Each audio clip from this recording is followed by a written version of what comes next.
Hello everyone. இன்னைக்கு நம்ம வெந்தயக்கீரை பட்டாணி யூஸ் பண்ணி ஒரு மலாய் ரெசிபி தான் பார்க்க போகிறோம். இது நல்லா ரிச் ஃப்ளேவரோட க்ரீமியாக செம்மையாக இருக்கும்.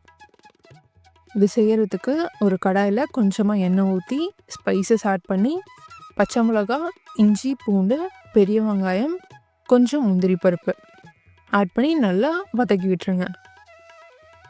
ஒரு 10 நிமிஷத்துக்கு நல்லா வதக்கிட்டு இதை நல்லா ஆற வச்சு ஃபைன் பேஸ்ட்டாக அரைச்சி வச்சிடலாம்.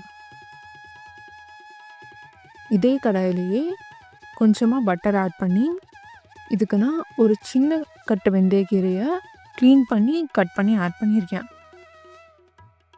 இப்போ கீரை வதங்கின உடனே ஒரு கப் பச்சை பட்டாணியை பாயில் பண்ணி ஆட் பண்ணிக்கலாம்.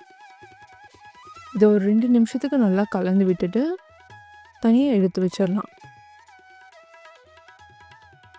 இப்போ இன்னும் கொஞ்சம் பட்டர் போட்டு கூடவே நம்ம அரைச்சி வச்சுருக்கிற பேஸ்ட் ஆட் பண்ணிவிட்டு இதுக்கு தேவையான அளவு உப்பு, கரம் மசாலா போட்டு ஒரு 1/2 கப் தண்ணி ஊற்றி நல்லா கலந்து விட்டுறலாம்.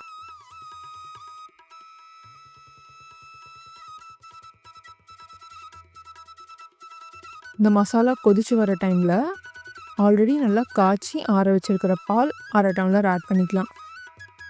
இதையும் கலந்துட்டு ஆல்ரெடி நம்ம வதக்கி வச்சுருக்கிற கீரை பட்டாணியை போட்டுட்டு நல்லா கலந்து விட்டுட்டு ஒரு 15 நிமிஷத்துக்கு லோ ஃப்ளேம்லேயே வச்சு குக் பண்ணோம்னா நம்ம மேத்தி மட்டர் மலாய் சூப்பராக ரெடி ஆயிரும்.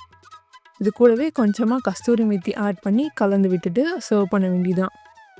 பாருங்கள், அவ்வளோ க்ரீமியாக சூப்பராக இருக்கும். இது நான், ரொட்டி, சப்பாத்தி கூட எல்லாமே அவ்வளோ சூப்பராக இருக்கும். கண்டிப்பாக வீட்டில் ட்ரை பண்ணி பாருங்கள்.